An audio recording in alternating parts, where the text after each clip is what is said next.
fit any asese ni din and your friend say mechanic saa na prophet kumichacha ma sesa me YouTube no ba bia me hwe bia ma change afro and maba too much GH hwe na prophet kumichacha me so me hwe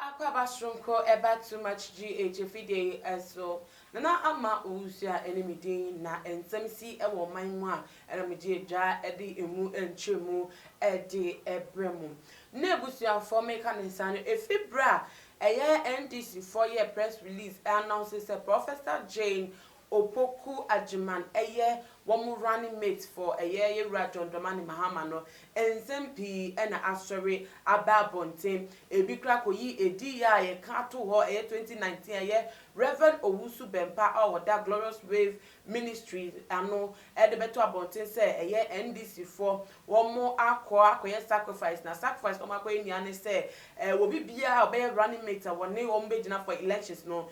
bia no se womu etimi edunkunuma wono ene yede ne beda ase nunti ena ama enam so ema te se womu vice president womu former vice president no etimi efri mu esa nunti ebe ya wo bibia wo hwe nim se obedina sa position no obebo no modern se obepre eye nyankopon eho banbo se na be obetimi edina na no na se si adai ensemsem no epie bie ma te se efa eye ye mame Professor Jane Opoku Ajiman hunti eye journalist for aton sadia fene se no de emunchiremu ede beba bonte se na mame no so be hu de obeye ede afa the new position ya wenya na wodi emunchiremu eba no eye Reverend Owusu Bempah de atudwa say yeah Professor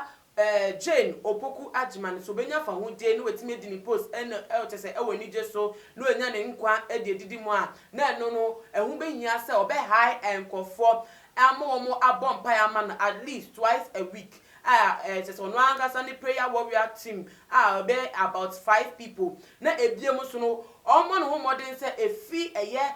na wode ensem no ebetu dwa kosi the 7th of December even after the 7th of December no won beko so apompa ye ejina mu ompa bom ede ama maame no for 12 good months and sana so benya fawude efi eye nom ye da NDC amayoko no so abetimi enya eye sa fawude na no na Ghana for say na eye Reverend Owusu Bempah asem o de beto abontin mami obede ediso asem we de say anu ohye na enchiremu ewo mitwamo e de basisi a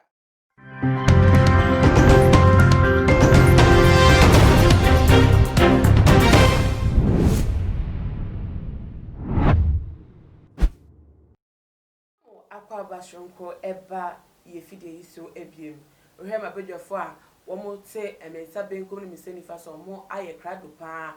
twen se me bi se omo nsem no mo so mo do manu di sem atudwa mensa benkum so no oba mercy cow na wote wo no ebiem so no ekia sika pa no no so ti misenifa so no me mamu nyenu ni akwaba ejensi aba unya si ase shebim pa me so ole mi wo ana me ni aje ensemo show wa kasa mo wo be pushi wo be ensemo sinti wo be nyasa me be batu eni nti ye ra ensem no mu preko pe mami Jane Naana Opoku Ajiman efita ye boni din king se we running mate ma the biggest opposition party Ghana has wa dominating news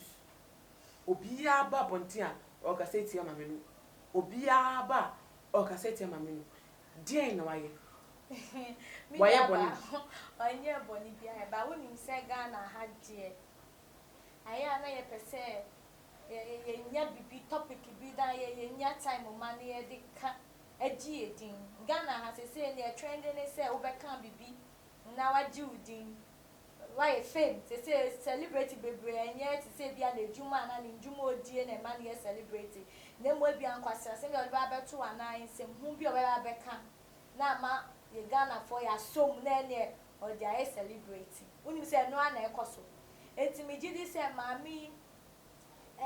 position ya wa benyen ebi mu so pese mo fa won ne o mu di wo man Ghana eti de bi omo da sorry no man so da papa bi anene ma mi no mo de mo ni aba abesa no Against the also then about me aga fa seminar. Yo, Nana, Mena Makunya, so they are chat too much asher for any a tea for. Yeah, share a year, mammy, say a bright, you know, I said, one only the first person, and I said the first female, you know, as say, or may a running meeting from Mampenny be, woman may vice president from Mampenny be. Into I said, them penny focus a dominant saddle, son takracheno. A no concern, and somewhere air benina, I because of your bar. Ebi NC da because of say ma wo this yibi say woman no ade baako a obetimi produce so many things into omusuro say amanyoku a wo kwa don no ebia no obe ode ne pebi obe revive that things bi a ewo ho no mama afi amanyoku no wo mo beba ba nya inhini wo mo beba ba sipi ebe na obekom na amanyoko no all say wo mo ewo ho no ba wo mo fa baabi no omo to sin wo fa baabi wo be revive that all these aspects no ama wo ma sa ba benya eye inhini enti no omo kasa enyoma we wo mo yesa enyoma we nyina de abu ma me no abeba de meka ne say e man na ba mu wo ensem a ebeba e de afa no because eye den a de wo ko nanim no wo no ena nkofo ehwehwe na hwe ase Nkofo hwe na hwe ase because kapa say na okay you party say oyo parenting wo mo son oyo bent because ekoye be ma eye den ya na ma wo mo beka tama ye fa eye ba umi wo mo kan ye ena say ba edru atwe no wo mo emema hia mema they mingle out but wakwa akoye oba wa be fra ememem how are they going to mingle with here oh like omo nya da you know na entwetwe nkomo are you getting it ya bi ni abayi kan enye se me support no but Ghana for there ye pedede yo ye pedede ye wa ye pese ye Kenya ye ho na chese ye hu se ye Kenya ye enye se oye oba ni nti na enisa no but Ghana ha na nkasa no ye kasa Yembra de ye papa Reverend Owusu Bempah e de abeto abonten obi eni tia say 2019 no share sa enkom bi sa say obi obe na adwin so betai NDC for echi as running mate bi asem bi beto no e na mpa so ye be yi obeyi as running mate na the moment you announce a pen at the Dennis say nkofo call ball reference Owusu Bempah kan yehwe anu they say anu draw the abeto abonten say ma me no emfa nkofo 5 enye prayer warriors no mo nyire mbo mpa e ma no at least twice a week from this time go see even after 7 December election so cramp when we knew cramp a trim crash for 12 good months no Akwankyire ben no what do you want say Yesu Christo kraba ya or your fasting how many days or any months me ebro madwen so ntina ma frem abasa mo mebo me na me ye mpeni ko mesibre okay me ni aba me doubt say bia na Akwankyire ode ma no but me gidi say ye ma me no na mo kwa na me ni nam ho kwa na mo kwa eye dan oni pe bi eni na mo kwa eye nya me na ebo hu ban ya na che say tumi fufuro bi na ebo hu ban na say oni nya me pa na namo a me nya sure say osuro ni nsem atete nsem otete wo kai say Bible mo odifo ba ko yeso man so ko kan kire onyame nipa ba ko say like yare no obua no be Isaiah Hezekiah say obua no be say nyame wakasa ewie but nyame kasa ewie doesn't mean say nyame or dynamic nyame kasa ewie ye okoy o si yo mate akwa no koya no dani na ni che nyame jubedi media ma we metina like so o kasa ye ma onyame yensenkyere ni dey 15 good years wo enti o si adwin bebre na woni petim na so asafurade na gine tu nko na ebeye edwuma enti me nyame ka kire ma mi de Professor Jane said mani nsuro mani mbohu so nimu so wonyame a mani him fi say no time na chi no oso sei nyo wi ase ni nya nipa beka na ono nyame na gine tu a ono waka fa na ho no nyame sisa fa na ho no onjin bi say enu an ebe ye adwuma na de fufuo bi eniwa ebe ye adwuma agi say bi ono ankasa no on fa ne won tree say nyame ya meka na asem yi. Okay. Ekia.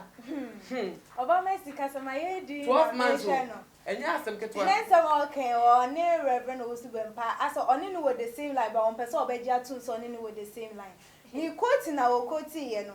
Say Ezekiel na what ho no say nka Isaiah ma me kan kire ni sese ya anka onya de so obeda ne nani e de ache feso ni say wo bom paye anka what ho na owo na ye den aba to no. Enti that means say dear nyankopon nam eye Reverend Owusu Bempah so e ka no say e yampa say nyame ne ka kire ne dia wo ka kire ni say de be ya ma me ni betu anamo bi ntimi mi hu boni bi e wo but still Messi onya na adwen so wo je tun say the Reverend Owusu Bempah e ka no Owusu Bempah me doubt ne ye say nia o kan bi say yes cramp we see yes cramp o ye no for how many months are you getting it that means you were doubting Akwankyire no na wa Akwankyire mbro wa adwen so adwen ntia say so but that doesn't mean say the fact say Akwankyire o ye na dey in a different way the reason nia Akwankyire surprise me na doesn't mean say papa no ne o kan no enye no kra na say ye no kra but me nia me pa aka pemu aka say it doesn't matter say no kra na enye no kra wo nipa no gina bia wo he wo na ye kasa fa wo no wa nam wo gidie wo he what then na wo giedi yesi mamu nsuro wo akodie de beba na so tumi pa de ti mamu nsuro ne ekoso we nyina nipa bi eni wa wo yame epeja na o ye nipa try some betwe ne de aba form Reverend or your only nyame asem enu de nyame ne kasa na me abena na me ni obi nyame ne prophet Owusu Bempah Reverend Owusu Bempah me da wasa ko kasa na me mesika o me ngina obi so what me ni aba enti me ntimi nko doubt ni enya onu si nyame aka ba nyame ni mu so nyame se wakakra se den ya oyo nyame a onye one way go timi sisa enfia pem ye ne dakon so ye ne enfia pem enti onu nyame no se woni ni wo relationship na ni dinka inkita wetin o ye papa o ye eja no woni ni dinkita ho a o say if you ask we dem me read Bible mu na ma asem no njire mu o say se wo busa bibia wo me asafurade mi din mu a me ya ma na wo nipa bone krampo no mu a mu ma esum kra wo mutimu nipa bone fo kra mu mba busa ma de a mu ye den mu ye ma omo e kama kuma se mu ma mu mba ne ye obusa aboda wo ma na wo o ma na ebo obusa we na ma o ma na wo enti se woni mu hu se wa fe nyame ana se woni odi wachi no so a enye nia nipa aka na nia nipa beka e na wo bechi wo so woni nyame no ko wani se confirm me se nia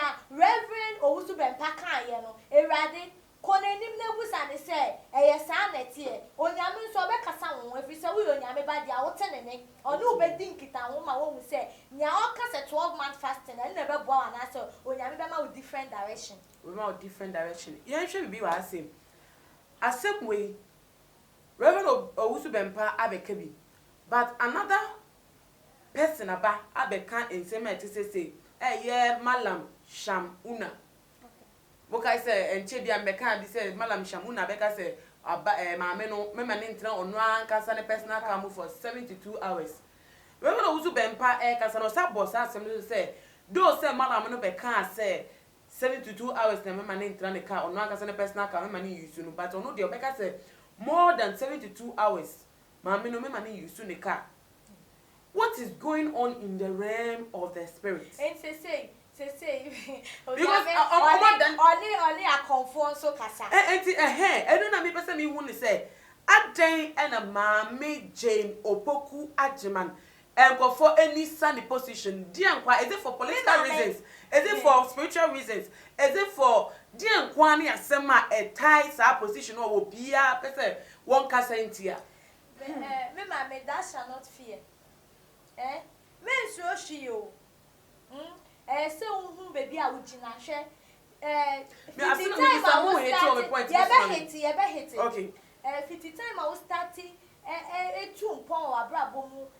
education side any baby a wa ba bedru yi ta we chi ni kire wo se membo hu baby a wo nyame like nyame de wo si baby a or the one card de come ma emfa woni ni akonfo ka and found in your prophet to be one kasa personal life no dear nenya me can the show.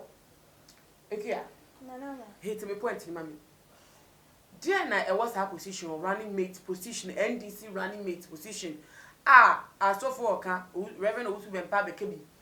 Malam sham una so abekebi se ma me no enhwe ne hu ye. Ne ka me ma ne ntu.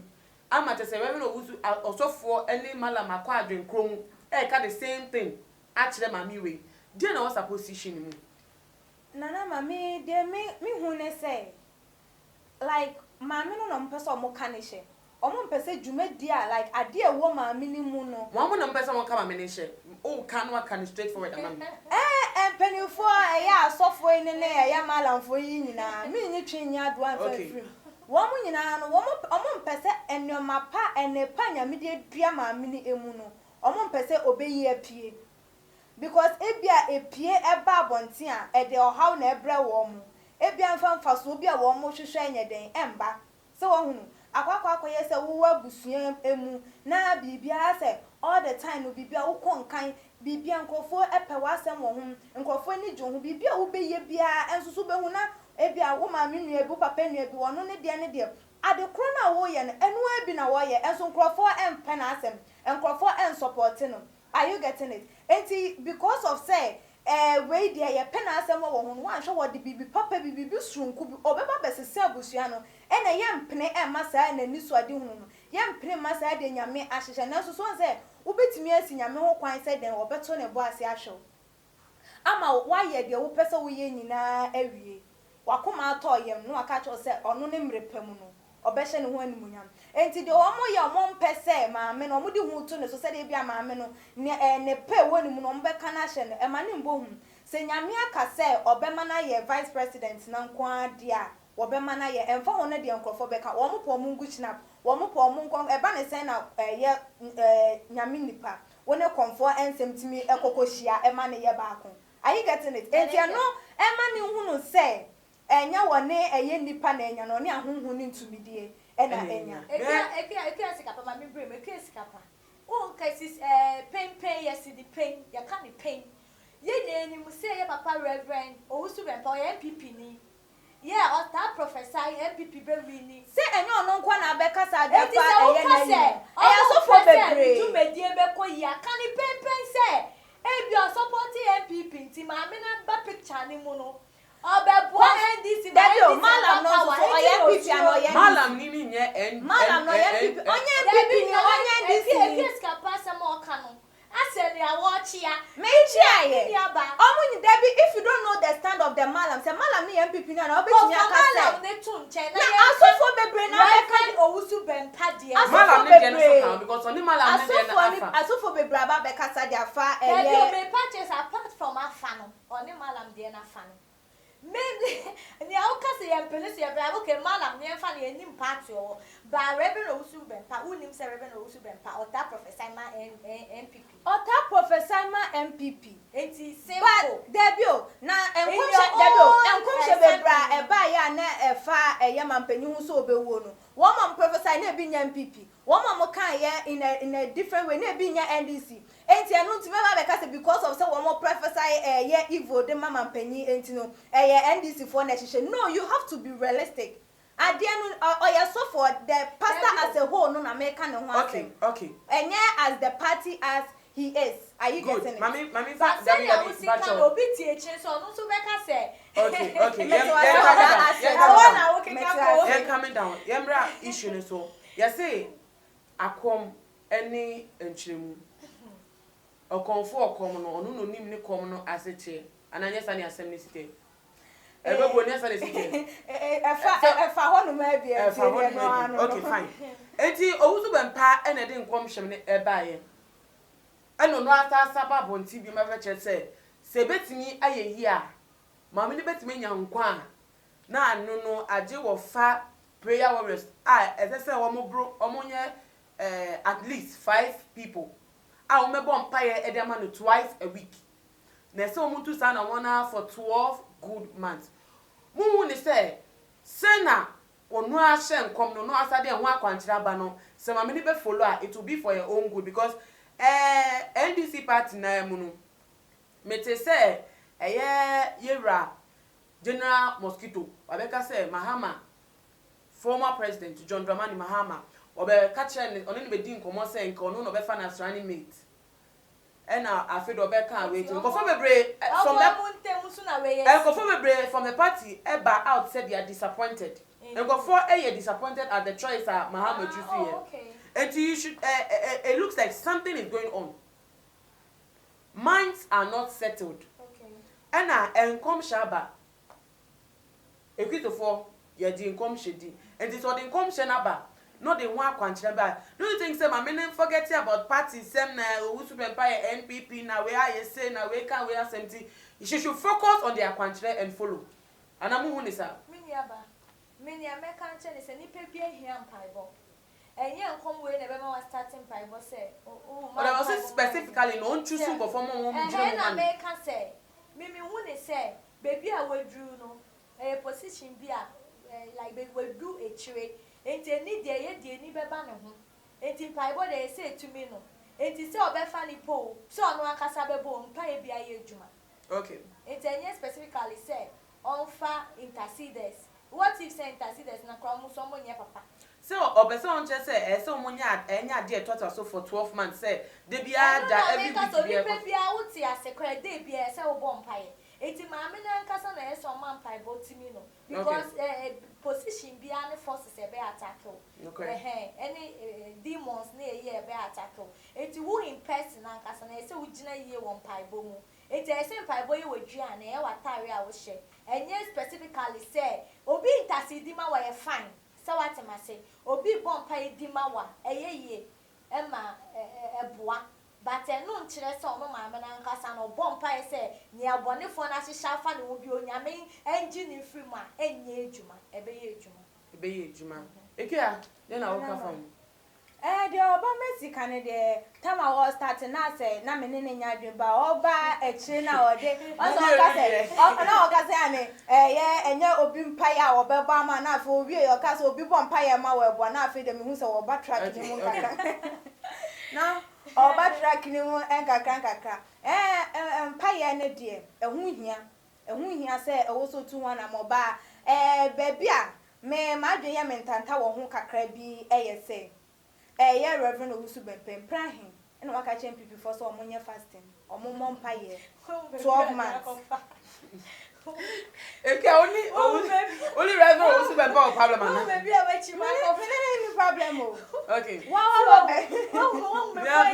Me making. Yeah, no who be wait you. Baba, essentially me catch say that moment in the kasa na me kasa de na me want me stand as say oye prof oye nyamidi for until they say no baby edro no I was saying, me address here one. Address I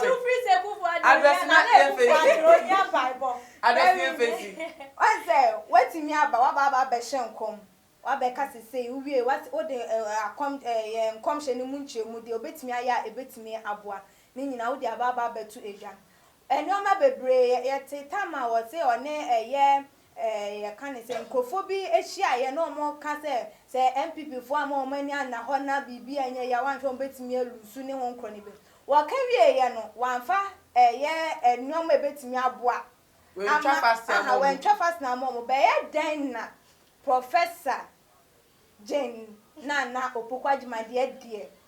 went me anya yankopon timu aden said den 12 months aden bone ben eno na kire say wo ye the impossible thing dia mama na hu say ade we dia ajegun enye ye ntimi ndia enso so oboa aja we ehonu nko ano sa fasting na we twa ankwa o ka say nipa 5 emom pa ye mfa mo ano a eno de ye gitum but sa 12 months na ka ho na che say o ka dia ya ama wo ma hu say enye na asem entino eye de a MPP na che say wo mo continue ye ni free NDC for so na so ye ne sa enye ye wakwa ye nyame ni pede wo se wo gina eye afa ni mienu entem na wo twa hetwa ni kwan say wo twa baby ma baby tia me busa say Reverend Owusu Bempah ye papa odifo ba ko pa ye ta nyame ta kasafa ni mo won se nyame o kasafa wo mo a utimi ni nyame su dinkita wo mo so a no kre entimi de me say papa say oni ni ye nyankopon na ye oni ni nyankopon no endinkita ho Na say the more bro, they are new every morning. The messages of God are refreshed every morning. Then yami more bro. Entry tranji e mami man. Owusu Bempah de Reverend Owusu Bempah. Say intercede no. So intercede because na anu ye obi ni kra ko heaven. So betimi akọ heaven ni nyame akọ akọ. Where will you? But case kapa what's man I work no say Reverend Owusu Bempah by NPP for then I work no when twa fast am one bomb and case one bomb pa e bia. Won say Reverend Owusu Bempah do we ni we pie say NPP dey wota omochi. Enti na ko aba no abeka say to bomb pa e mo nti. Na ko aba no abeka say we dey me ye fasting dey e ko me ye fasting say way to way e dey ama. Onyame onye yi mu. Oh. So I was so ba na ba beka. So onye wu mo bro bi ma ye mami. Na otimi demand on. Otimi demand on. Ebe ya onyame be hu ni mobo. Okay, yedi enkomo na esi me be say munyam ntimi fa mo final words no ento da ne ntimi emfa dwumede ni ense ntimi sha say efie case kapa for final words no eto dwa. Ebusiafo yedi enkomo yi esi de metimi aka eye say enkom hye ne de da ne da say dan ye tin kwamu nkwa de na wo mu be hunu bi wo mu be hye ebeba na wuti a nya say bia obebu wasum nnua ubetie o hwe na aba wo mu ebeboa mpaye yi de no de ni nyina wanya kan kwa de no abo ho mpaye because we bi a waka no wuni ma honhom a ye den asomu a eye na adwen so wo be ye adwuma ne de atia se eye nokre anase ye papa o se ye boni o ni nyina honhom timi som eye adwuma e de atia nti nkonhye bi a ebeba afa wo nipa wodasani ehu emfa ho ne angela ebefri se nipa no wa manyokuo we so wa manyokuo we wo de fa asem no na abo eho empire na eye den ya nyankopon wo so empire bo no we den wo betie na ehu be yan so sa sofo no so munya enkomhye na mo so enkotodwe no mo so munkobi na mo nsere mfa manipa no se sansa mo so maye nyame ana musini no mo kasa nyame obetie heaven de mutimi kobi nti aya mo ko Ekes kapa me final word en koma Professor Jane Naana. Nyameka chan say Radia Sam say I never gave you the spirit of fear but of power, of authority and of a sound mind. Or say I will not leave you nor forsake you. Radi on jairo membo hu usro pena wa bonsam edim konem ehum enfre rade ehum fre bonsam. Me nyameka so aka say gusu kra onjuma pem adwin papa bi a wo ma o party ana o manga na gusu kra mu just that ma when that what to say abo wo watch and pray na minim say erade ka wo ho ye mpaibo tiefo Ebusiafo tumaji HD odiana odi asem adwentre ene de atudwa ewo ahasei no eno nti wonso wo de awo efa ensem yi eho no wonso betimi e de atudwa ewo ye comment section ho ne pomodia e follow yen ewo ye IG page @tumagh_ na diem so no subscribe and follow ye na video we share Emma adofo no muso etiminye emu aba na womo emfa midi edina na ama owusa ene day mini mercikal ne ebiem so no ekes kapa ene si nkonya edi nkomo we na me adoma ye be sign edi enhyemu biem stay tuned.